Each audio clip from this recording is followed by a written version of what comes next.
¿qué tal? Muy buenas noches, bienvenidos a Noticias 22, gracias por acompañarnos, gracias por estar con nosotros en este martes 20 de abril. Estamos en vivo con mucha información, vamos a platicar acerca de literatura, entre otras cosas tenemos las actividades en torno a la fiesta del libro y de la rosa, también vamos a seguir comentando a propósito del Día de la Tierra y hoy nuestra entrevista estelar de la semana, Enfoques.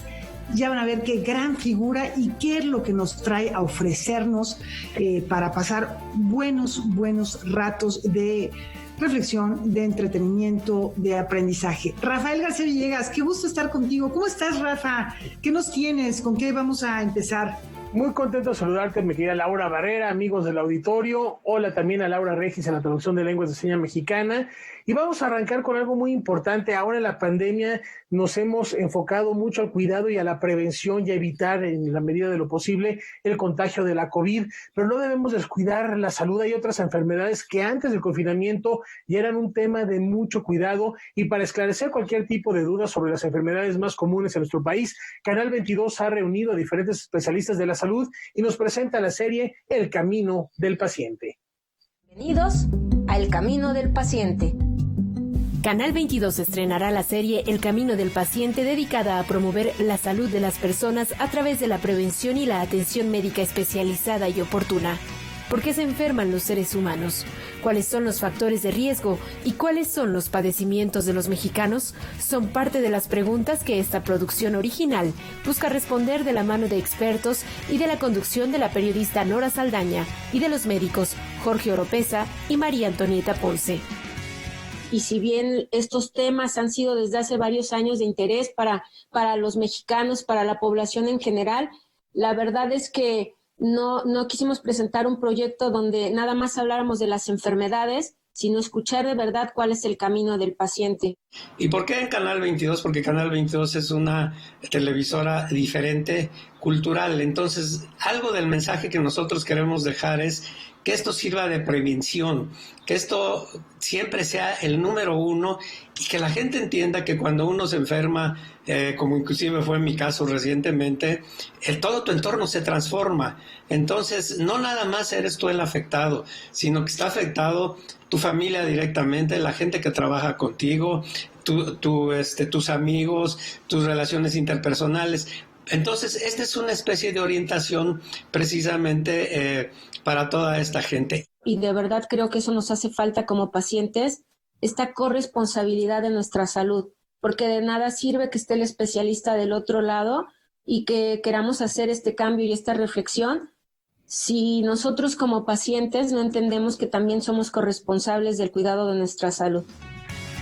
La serie consiste en 10 episodios que abordan 10 enfermedades crónico-degenerativas y pasajeras, que van desde el cuidado de los ojos hasta la epilepsia y los padecimientos del corazón. Cada uno de los capítulos se muestran con una perspectiva integral, es decir, a partir del testimonio del paciente, del núcleo familiar y del diagnóstico de los expertos. Hablamos de cáncer de próstata, de cáncer de mama, hablamos de osteoporosis, hablamos de síndrome de Apert, hablamos de cáncer de piel. No solo es hablar de estas enfermedades, como tú dices, pasajeras o enfermedades crónico-degenerativas, también es hablar de estas enfermedades a las que poco espacio se les da, pero que también afectan la calidad de vida de los pacientes y, como decía el doctor Jorge, a todo su entorno. Esa situación de cabeza, inclusive los médicos no entendemos a los pacientes qué nos quieren decir, o nos portamos a veces demasiados autocráticos con ellos. En fin, esa doble mirada yo creo que es parte de lo interesante que les va a gustar, y ustedes lo van a percibir en el desarrollo del programa. El Camino del Paciente se estrenará el 20 de abril a las 9:30 de la noche en Canal 22 como parte de la campaña Contigo en la Distancia de la Secretaría de Cultura. El primer capítulo abordará el tema de cáncer de próstata y los próximos episodios se podrán ver todos los martes en el mismo horario. Noticias 22, Karen Rivera. Bueno, ya tienen otra razón para no separarse de Canal 22. Y seguimos platicando de medios audiovisuales y de propuestas. Hay otro padecimiento de nuestra sociedad totalmente actual, que son las noticias falsas y la desinformación. Es prácticamente una enfermedad, y para combatirlos y fomentar el pensamiento crítico desde los medios públicos, nuestra televisora aliada, Canal 14, va a estrenar la primera temporada de Infodemia. Vamos a conocer los detalles del proyecto. Queremos hablar de la información falsa o manipulada. Canal 14 del Sistema Público de Radiodifusión del Estado Mexicano estrenará Infodemia, un programa de revista multiplataforma que busca combatir las noticias falsas y la desinformación.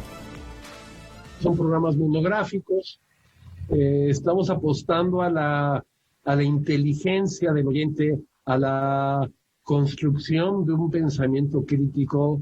Desde los medios públicos sentimos que tenemos que mirar de frente con honradez a las audiencias. Las audiencias son cada vez más exigentes con la calidad que ven en los medios, y somos los medios públicos los que estamos obligados justamente a crear estos diálogos y esta construcción con las audiencias.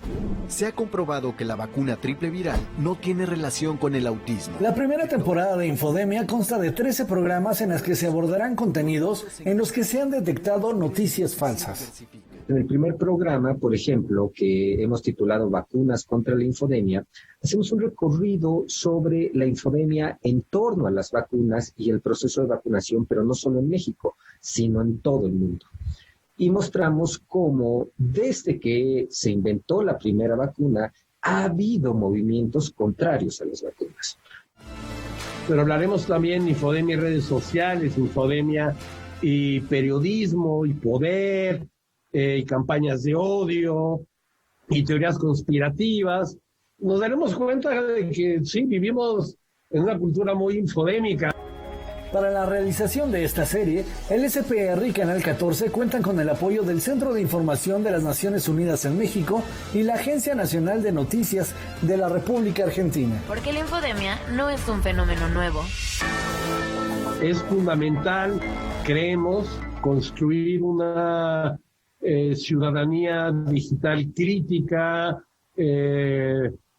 sepa y que pueda distinguir en dónde está la mentira, la manipulación y cómo poder enfrentarlas. Programa de Infodemia todos los miércoles a las 21:30 horas a través de la señal del canal 14, 14.1 y todas las redes sociales del canal 14, que es @canal 14MX. Noticias 22, Óscar Cortés. Cambiando de tema, hace exactamente un año México perdía a una de las grandes figuras de la industria cinematográfica, Gabriel Retes, quien dejó una profunda huella en nuestro país, no solo como director de cine independiente, sino también como productor e incluso como actor en varios proyectos. Hoy, a un año de su partida, recordamos al director de Chin Chin, el Teporocho.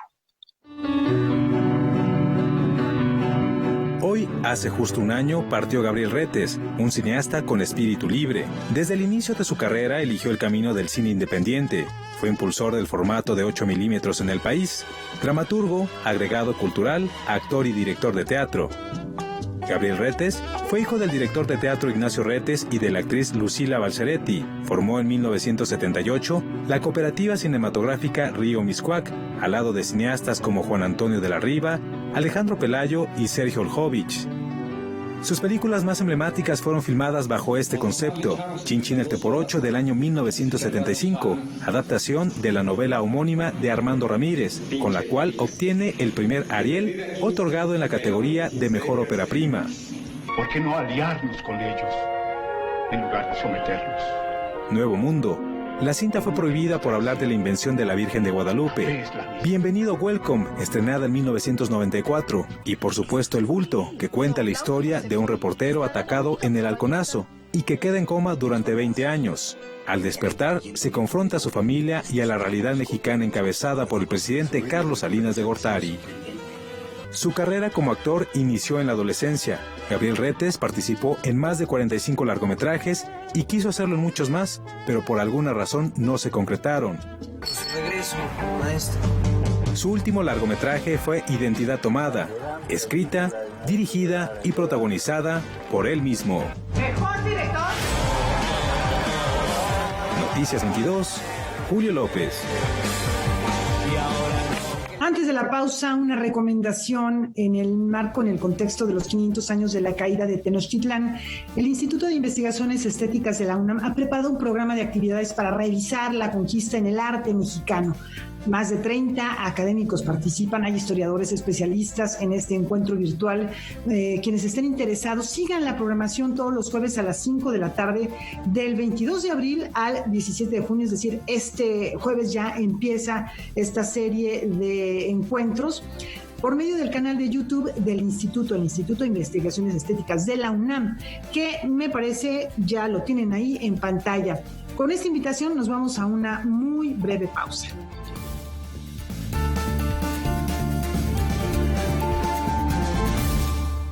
En el marco de la Semana de las Industrias del Entretenimiento, Marisol Schulz, directora de la FIL de Guadalajara, ofreció una conferencia donde reflexionó sobre la difícil labor de llevar a cabo una feria de libro en tiempo de pandemia. Hacia finales de septiembre de 2020, cuando parecía inminente la segunda ola de contagios en gran parte del mundo, los organizadores de la Feria Internacional del Libro de Guadalajara optaron por realizar de forma completamente virtual la edición 34 del Encuentro Librero. ¿Cuáles fueron los desafíos que enfrentaron para llevar al territorio virtual un acontecimiento que anualmente convoca a más de 800,000 personas y desarrolla más de 3,000 actividades? ¿Y cómo lo hicieron posible en poco menos de 2 meses? De esto y más habló Marisol Schulz, directora de la FIL, durante la conferencia que ofreció en el marco de la 11ª Semana de las Industrias del Entretenimiento que organiza la Facultad de Comunicación de la Universidad Anáhuac. Nosotros definimos que no podía haber, dadas las cargas de trabajo y las posibilidades tecnológicas del propio equipo, más allá de 5 actividades simultáneas. Era a lo que nos podíamos comprometer. Tuvimos un poco más de 300 actividades en 9 días contra las 3,000 que tenemos en un año normal, pero 300 actividades o más de 300 actividades que reflejaron la esencia de lo que es una feria en un año normal. Y cuando digo la esencia, ustedes vieron por ahí que hubo, pues grandes escritores. Tuvimos la presencia de escritores como Leonardo Padura, desde Cuba, desde La Habana. Él grabó en la Embajada de México en La Habana, como gente como, vieron Ángeles Mastretta, tuvimos gente también del mundo de la ciencia, premios Nobel. No hay que olvidar que la FIL, además de ser uno de los grandes eventos culturales del mundo hispanohablante, es también un foro de negocios que cada año reúne a 20,000 profesionales del libro. Uno de los mayores retos para su edición virtual fue mantenerse como un espacio de encuentro para la compra y venta de derechos y catálogos. Según las cifras reportadas por la feria, en 2020 se registraron 5,788 profesionales de 53 países, apenas la cuarta parte de la asistencia promedio. Pues esta apuesta para nosotros como equipo fue un enorme desafío porque era andar un camino que nunca habíamos andado. Es decir, sí se habían hecho algunos eventos virtuales, pocos, pero llevar toda una feria y todo un contenido importante sin traicionar la esencia solo al mundo virtual era un camino completamente nuevo para nosotros. El equipo tuvo que trabajar, yo creo que 3 veces más de lo que se trabaja en una feria normal. Al término de su edición 34, la FIL reportó un déficit de alrededor de 24 millones de pesos. En contraste, tuvo un alcance inusitado de más de 20 millones de personas. Pero en términos generales yo puedo decir que fue un evento muy exitoso, y cuando digo muy exitoso realmente es apabullante, porque si tenemos cerca de 900,000 visitas durante un año hasta el 19, con una interacción directa con las distintas redes nuestras y de las editoriales que participaron con nosotros o los distintos aliados, le hace también las embajadas de distintos países trabajan con nosotros, etcétera. Tuvimos una interacción con 5 millones de personas. Según nos dicen las televisoras, cosas que son detalles que nosotros es difícil que podamos comprobar, pero nos lo dan como un hecho, tuvimos el alcance de 21 millones de personas, insisto, a través de los distintos programas de televisión. En su edición virtual, la FIL ofreció un total de 448 horas de programación. Gran parte de ese contenido puede verse aún en sus redes sociales. Para Noticias 22, César H. Meléndez. Y bueno, Bueno, quien también compartió su experiencia en torno a la pandemia en un contexto laboral, en un contexto de enfrentar retos como gestora cultural, fue Ixnic Iruegas. Esto fue en la pieza Ciudades Continuas como parte de la Fiesta del Libro y la Rosa. Al poco tiempo de llegar a la ciudad de Washington, D.C., a donde se había trasladado para iniciar una nueva etapa en su carrera, Ixnic Iruegas se vio obligada a confinarse, dadas las restricciones sanitarias que se impusieron en la metrópoli a causa de la pandemia de COVID-19. Ahora, al frente del Instituto Cultural Mexicano en la capital estadounidense, la traductora y gestora cultural comparte su experiencia de manera virtual dentro de las actividades de la Fiesta del Libro y la Rosa 2021, organizada por la UNAM.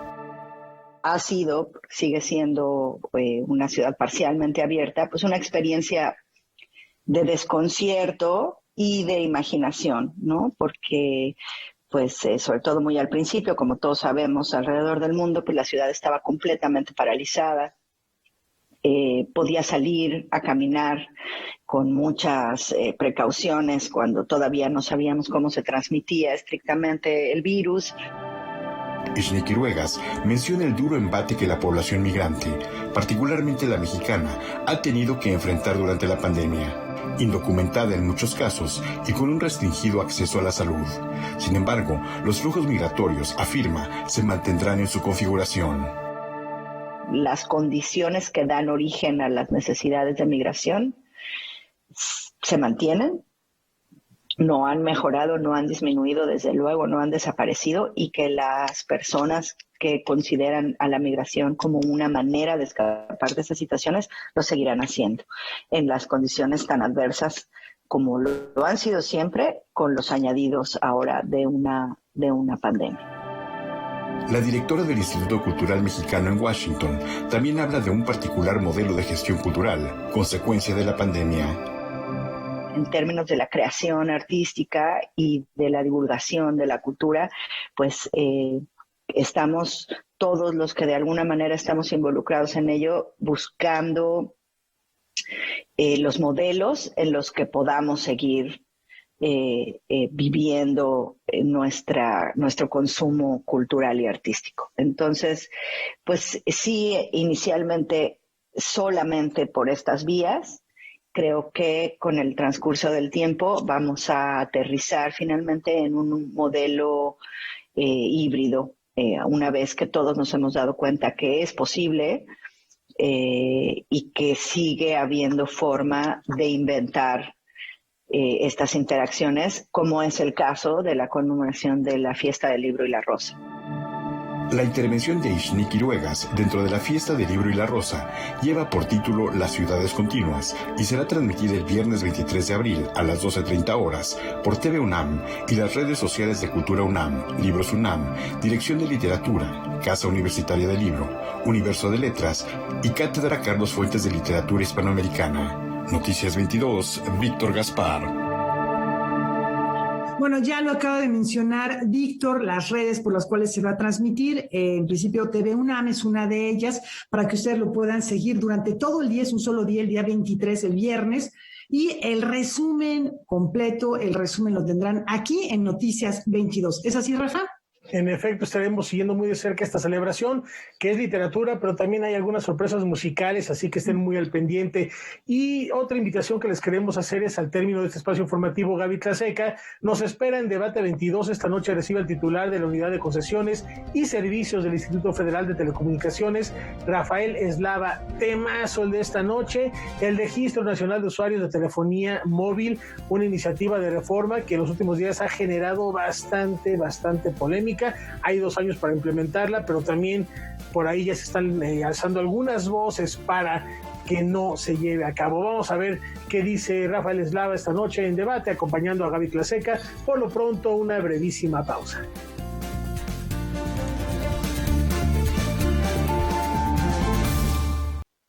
Bueno, ya les habíamos ofrecido desde ayer que íbamos a tener contenidos en torno al Día de la Tierra, que se conmemora este jueves 22 de abril. Continuamos platicando acerca de este tema en nuestro entorno natural, los ecosistemas. Vamos a revisar el proyecto Anenestli es una aplicación que desarrollaron investigadores del Instituto Politécnico Nacional para comprobar la calidad del agua e identificar zonas con residuos contaminantes. Vamos a conocer más. Para que las comunidades cercanas a la Reserva de la Biosfera de Cuicatlán en Oaxaca y Tehuacán en Puebla vigilen la calidad de sus recursos hídricos, investigadores del Instituto Politécnico Nacional desarrollaron una aplicación móvil para el biomonitoreo del agua. Vimos la necesidad de capacitarlos más, pero además presentarles una aplicación móvil que les facilitara más a ellos a través de las fotografías de los organismos, a través de respuestas o cuestionarios que a ellos se les facilitara responder en una aplicación móvil. Entre las sustancias que más contaminan el agua de estos ecosistemas son las mezclas químicas que son utilizadas en la agricultura como insecticidas, fungicidas y herbicidas. Y para identificar las zonas contaminadas se desarrolló la aplicación llamada Anenestli. La aplicación, como ya se mencionó, trabaja en sistema Android y consiste de una serie de cuestionarios en los cuales empezamos justamente por el monitor, los datos de la persona, de la comunidad que va a ir a monitorear, y posteriormente viene una encuesta sobre las características del lugar. ¿Qué tipo de vegetación hay en la orilla del río?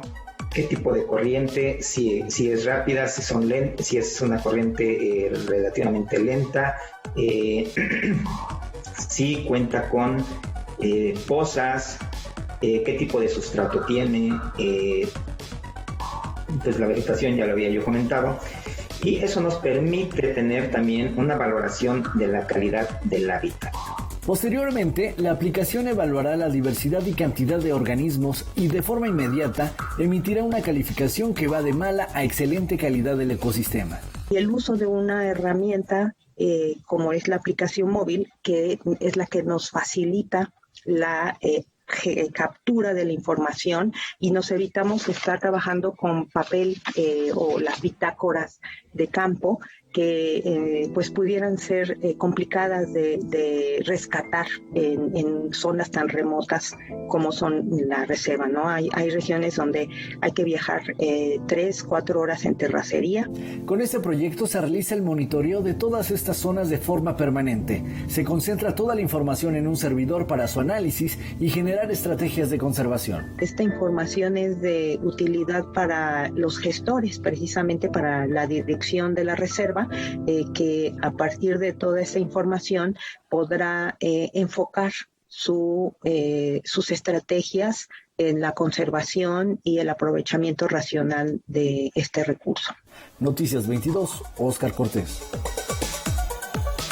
Y queremos celebrar y felicitar a Felipe Leal. El próximo lunes formaliza su ingreso al Colegio Nacional con la lección Las huellas de la memoria y los pasos del devenir. Previo a este encuentro, el gran arquitecto nos platicó de la importancia precisamente que tiene esta disciplina en la historia de la humanidad y por qué también debe estar muy vinculada con la naturaleza. Para Felipe Leal, la arquitectura es un organismo vivo a nivel físico, químico y emocional que mantiene un vínculo estrecho con los seres humanos. El arquitecto mexicano será uno de los nuevos miembros del Colegio Nacional e ingresará a esta institución con la lección inaugural Las huellas de la memoria y los pasos del devenir. La arquitectura es quizá la evidencia material más clara que podemos tener como seres humanos sobre el desarrollo de las culturas. La arquitectura ha dejado huellas y a través de esas huellas nosotros podemos entender un poco el pasado, culturas, civilizaciones y no únicamente las del pasado, las del presente. Va dejando una huella y a través de la arquitectura podemos entender cómo las sociedades se organizan y cuáles han sido sus anhelos al expresarse en las construcciones. Entonces, en este juego de tiempo son las huellas de la memoria, lo que es la memoria adquirida a través del tiempo y de diversas experiencias, pero no quedarse nada más en ello, en el recuerdo o en lo que nos marcó, sino una huella te marca, pero para dar un paso adelante. Entonces lo que me interesa es los pasos al devenir. ¿Qué va a pasar con el teletrabajo? ¿Qué va a pasar con muchas infraestructuras que van a quedar obsoletas? ¿Cómo las vamos a reciclar? Porque las ciudades, como los edificios, se reciclan, así como reciclas un envase de PET. Leal observa a la arquitectura como una estructura que evoluciona a la par que evoluciona la sociedad. Asegura que en las ciudades abundan las construcciones tóxicas y enfermas, envejecidas, por lo que es necesario apostar por una arquitectura saludable y en beneficio de la vida del planeta. Pues es una arquitectura que esté más ligada con la naturaleza. Nos hemos desprendido mucho de la naturaleza. Hay que tener una arquitectura mucho más ambiental, más vinculada con el exterior. México tiene esa enorme posibilidad por un clima en términos generales uniforme que nos los permite. Hay una tradición de México de hacer muchas actividades a cielo abierto. Entonces, una arquitectura más sana es una arquitectura que tenga mayor ventilación, mejor asoleamiento, mejor orientada. Los puntos cardinales son importantísimos. Orientamos y se construyen muchas edificaciones inadecuadamente, donde los vientos son dominantes y eso propicia una serie de enfermedades en los habitantes. El autor de obras como los estudios de Vicente Rojo, de Gabriel García Márquez, de Néstor García Canclini y de José María Pérez Gay, plantea que la arquitectura tiene una importante labor cultural y educativa. La arquitectura es un hecho cultural y el acercarse precisamente a la cultura, he tenido la suerte de participar en estudios para creadores, en recintos para la educación, para la cultura, y es quizá lo que más me satisface, me da una enorme sensación, porque es donde se ve plasmado precisamente esa sensibilidad en cómo el espacio puede propiciar ese bienestar y estimular la creación, cómo un espacio te puede dignificar la vida humana y te puede incitar, ¿no? Y generar un estímulo para la creación. La ceremonia de ingreso de Felipe Leal a el Colegio Nacional se llevará a cabo el lunes 26 de abril a las 6 de la tarde y contará con la salutación del colegiado Julio Frenk, presidente en turno de la institución, y con la respuesta al discurso de Juan Villoro. La sesión podrá seguirse en vivo en las plataformas digitales de la dependencia. Noticias 22, Karen Rivera. El Salón de la Plástica Mexicana regresa a sus actividades presenciales, nos presenta 3 exposiciones en las que se muestra la labor, la importancia de la mujer en la plástica. Vamos a conocerlas. En el marco de la campaña Volver a Verte, el Salón de la Plástica Mexicana abrió sus puertas al público con 3 exposiciones. La primera está dedicada a una de las representantes del muralismo mexicano, quien realizó la obra Historia de Saltillo. Es la obra más grande realizada por una mujer en México. La muestra se titula Homenaje a Elena Huerta, 1908-1997. En esta exposición que tenemos en el Salón de la Plástica Mexicana, tenemos el trabajo de Caballete y una pequeña muestra de un plotter que ofrece la imagen de uno de sus murales que están allá en Saltillo, de la escalera, de Venus Carranza, ¿no? Con la Constitución. En las salas 2 y 3 se encuentra una muestra colectiva de varias generaciones de artistas que celebran la belleza y la fortaleza de la población femenina mexicana.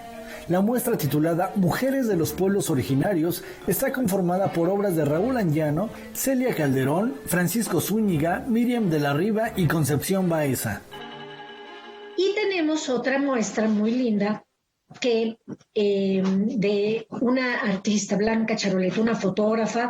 Ella, después de pasar por situaciones de pérdida de familiares muy cercanos, muy amados, decide como purgar, como hacer algo para poder resolver todas estas cosas, ¿no? Todos estos duelos, toda esta situación, y hace una serie que se llama Umbral, que justo es como ya tratar de ver la luz, de tratar de salir al horizonte, y además es una expresión muy actual porque estamos todos en ese momento, en ese umbral. Las exposiciones permanecerán hasta el mes de mayo en el Salón de la Plástica Mexicana. El acceso es gratuito. Que este recorrido les deje algo para estos momentos tan complejos. Esa es nuestra idea, es la idea que el Instituto Nacional de Bellas Artes ha planteado para la reapertura de sus espacios. Noticias 22, Óscar Cortés. Es momento de hacer una brevísima pausa. No se despeguen de su pantalla Smart de Enfoques y una invitada de superlujo nos espera después del corte.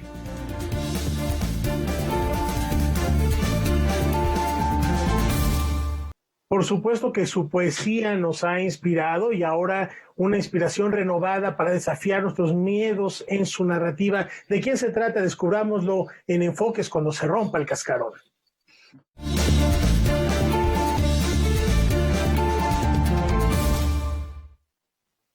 Si en el pasado ya nos había abierto una ventana a su existencia con relatos vinculados a su infancia, historias de familia, primeros libros que la cautivaron, la propia huella de la aviación en sus antepasados, ahora extiende esa invitación para asomarnos a su vida con una obra de difícil clasificación.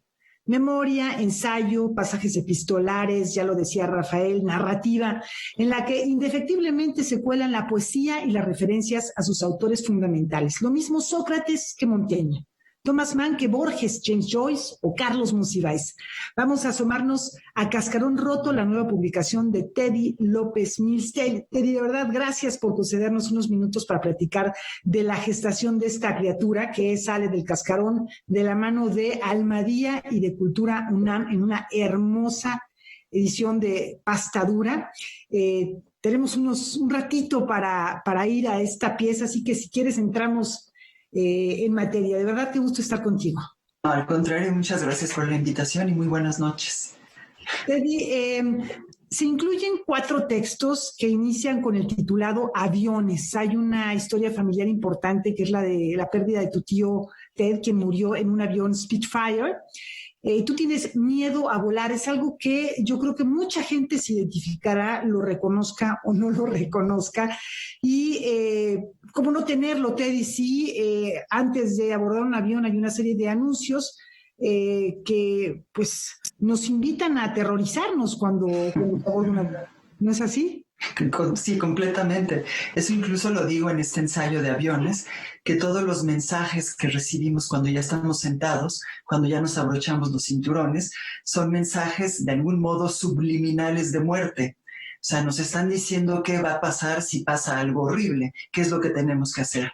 Y obviamente yo creo, que estoy casi segura de que a la hora de la hora nadie cumple con esas recomendaciones, pues. Entonces, sí, en efecto, este primer ensayo que se llama Aviones, viene primero de esa historia familiar muy, muy especial de parte de mi familia materna, de los Mills, el hermano de mi mamá, Ted, que murió en un Spitfire, como tú dices, que primero la leyenda de la familia es que había muerto en batalla, pues que había muerto peleando contra los alemanes, y luego resultó por una serie de cartas que murió en un accidente, en una especie de ejercicio, era un ejercicio, y murió porque chocó con otro compañero que también volaba en un Spitfire, y está enterrado en un pueblo pequeño de Inglaterra. Ahí murió, mi abuelita nunca fue a visitar la tumba, y luego él a su vez tuvo un hijo que desapareció en un vuelo de espionaje en un avión que se llamaba el Rivet Amber, que desapareció el 5 de junio de 1968, si no me equivoco, creo, no 1965 creo. En fin, igual ahorita traigo un poco traslapadas las fechas, pero en fin, fue otro caso de la familia Mills. Entonces, el hijo de Ted también se perdió, desapareció en un avión. Luego mi mejor amiga también murió en un accidente aéreo en 1986 en un vuelo de Mexicana. Entonces toda esta serie, digamos, estas historias de aviones se han convertido en parte de mi propia historia, y luego, claro, uno vuela. Si uno tiene buena suerte, además uno vuela porque significa que uno puede viajar, y para mí siempre han sido episodios más o menos terroríficos, pues, ¿no? Bueno, así que quienes padezcan de esto se van a identificar, pero también se van a reír, porque hay mucha ironía en este ensayo. Justo mencionabas una de las cartas en las que se anuncia la desgracia de la muerte de tu tío. Esto te lleva a otra reflexión. Está el tema de los aviones, pero también el de la muerte en sí misma, la muerte instantánea y lo que tú llamas una razonable agonía, de la cual tú dices, pues eres partidaria, digamos, o perteneces a ese bando de quizá preferir, que a veces es un tanto inútil decir yo me quiero morir, pero bueno, es un ejercicio que todos hacemos en algún momento, decir, no, pues es mejor morir de una muerte instantánea como la de un choque de avión que prácticamente no te enteras, o eso creemos. Y pues hay muertes agónicas tremendas como la de Iván Illich, y también hay las muertes que tú dices razonables. Es un concepto que yo no había escuchado, que me parece muy interesante indagarlo desde el punto de vista emocional y hasta de la tanatología, ¿no? Una muerte agónica en la que hay posibilidades decir, bueno, esta fue mi vida, reflexionar, quizá despedirse? Sí, digamos, yo creo que todos hemos tenido esa discusión, que prefieres la muerte instantánea o prefieres lo que ya nadie quisiera, una agonía espantosa, dolorosa, donde todo es horrible, para nada. Pero yo llamo agonía razonable, digamos, vi el caso de mis padres. Mi mamá y mi papá tuvieron agonías razonables, digamos, que se fueron, es decir, se fueron poco a poco, se fueron apagando, fueron escogiendo además, escogiendo día con día qué iban a aceptar y qué iban a no aceptar. Sobre todo mi papá, que tenía mucho carácter, decidió cómo iba a ser su muerte. Digamos que a fin de cuentas no escoges. Esa es quizá la desgracia del asunto. Pero yo sí, toco madera, siempre toco madera cuando digo esto, si pudiera escoger, sí escogería la agonía razonable, a la muerte instantánea. Esta idea de que es mejor morirse de un infarto y ya, o morirse en un accidente de avión, o morirse en un accidente de coche, no me parece, digamos, en mi caso no es lo que yo escogería. Pues sí prefiero algo que te permita estar aquí todavía un ratito más, que te permita ir viendo cómo se van yendo los días, que te permita ir hablando con la gente más cercana, en fin, como fue con mis papás, que creo que fue así, ¿no? Bueno, el segundo texto es propiamente el que se titula Cascarón Roto, que yo creo que ahí tiene un carácter interesante filosófico, con frases que podemos llamar aforismos. Algunas de ellas, por ejemplo, que me llamaron mucho la atención. Bueno, hay que decir que aborda el tema de la amistad, digamos que como que sería el eje. Si hay odio, se cultivará en mi parcela. En la amistad ya está incluida la enemistad, o en potencia, o peor incluso, en esencia. Y como estas hay muchas frases a las que, bueno, de verdad hay que releerlas y hay mucha tela que cortar en torno a ellas. Citas también, hablando de este contexto filosófico, en el diálogo platónico de Lisis o la amistad, Sócrates habla de su gran interés en cultivar la amistad desde muy temprana edad. Creo que, bueno, pues también es un tema que no es lo mismo cuando tienes 8 o 10 años que cuando tienes 12, que cuando ya eres un adulto. Pero bueno, hablas de la amistad de una manera, en esta frase que yo mencionaba, la amistad y la enemistad, pensaríamos que son opuestas, pero pues no hay peor enemigo que tu mejor amigo en un momento dado, ¿no? Hay algo de eso ahí en esa reflexión. Sí, definitivamente. Bueno, este es un ensayo que tiene digamos, están los casos, sobre todo la gran definición de la amistad le corresponde a Aristóteles, y hasta la fecha sigue vigente. Lo menciono en algún momento hablando sobre un libro sobre la amistad, como el autor de este libro dice que en la filosofía ha cambiado todo, pero el concepto de la amistad sigue siendo aristotélico. ¿Y qué quiere decir el concepto de amistad aristotélico? Quiere decir que la amistad gira en torno a las virtudes y a la bondad. Yo lo que digo, pongo esa definición y a un lado pongo todos los ejemplos en mi caso, porque siempre es mi caso. No me atrevo a representar a los demás, solo me represento a mí misma. Y los ejemplos son siempre, mis amistades giran, o mi amistad, mi manera de expresar la amistad, gira más bien en torno a los defectos que a las virtudes. Entonces, esa es la discusión. La amistad siempre está acechada por la enemistad. Yo creo que sí. Por algo grandes amigos se distancian, por algo grandes amigos se enemistan, se pelean. Y yo lo vi también en el caso de mis papás. Uno acaba más solo en la vida adulta que cuando era más joven. Sí acabas teniendo cada vez menos amigos, o por lo menos yo he acabado por tener cada vez menos amigos.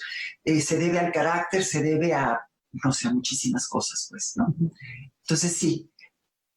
Ahora hay una pieza que, hablábamos hace un momento de narrativa, mencionaba Rafael esta parte narrativa, que sería el entremés, que pues es una especie de cuento, es un cuento, a lo mejor basado en una historia real, pero es un cuento, que de verdad la escritura es deliciosa, lo van a disfrutar enormemente, es una historia de rivalidad, de amistad también, pero de amor en un triángulo, en un círculo, en pues una geometría complicada, como muchas veces ocurre en la vida, y es a lo mejor el más atípico de los textos que incluyes dentro de esta selección, dentro de esta serie. Sí, yo lo llamo entremés, pero en efecto puede ser un cuento, puede ser una parábola.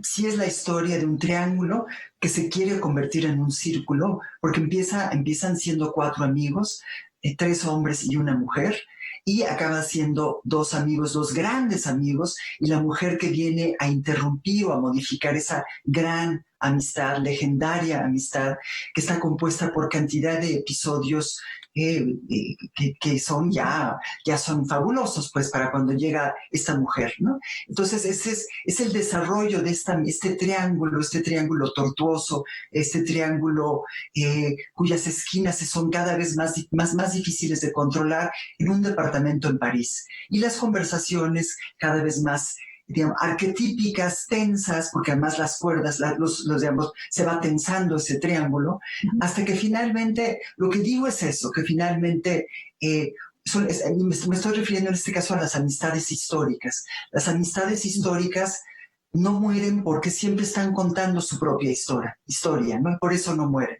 Son valiosísimas, pero siempre están a punto de fallecer, pero no desfallecen porque ya son una historia. Esta es la historia de un triángulo, de esa amistad histórica, ¿no? Uh-huh. Y bueno, está un ensayo que me parece muy, muy oportuno porque decíamos hace rato que estamos conmemorando 500 años de la caída de Tenochtitlán, y nuestra identidad como mexicanas, como mexicanos, pues es un asunto que no logramos resolver. Tú ves un ángulo, yo creo que con una posibilidad de hacerlo con perspectiva por tu origen bicultural, en fin. Y también tiene algunas frases memorables. Por ejemplo, como tenemos poquito tiempo, la invitación es a que lo lean, pero bueno, el mexicano profesional lo es 24 horas diarias. Un ideario de tiempo completo resuelve y sistematiza su conducta. Lo mexicano es una obsesión que carcome porque se concibe como una esencia. Y esta es una palabra muy, muy importante porque bueno, tú abordas en una parte lo mexicano como, pues sí, una dimensión esencialista, ontológica, ¿no?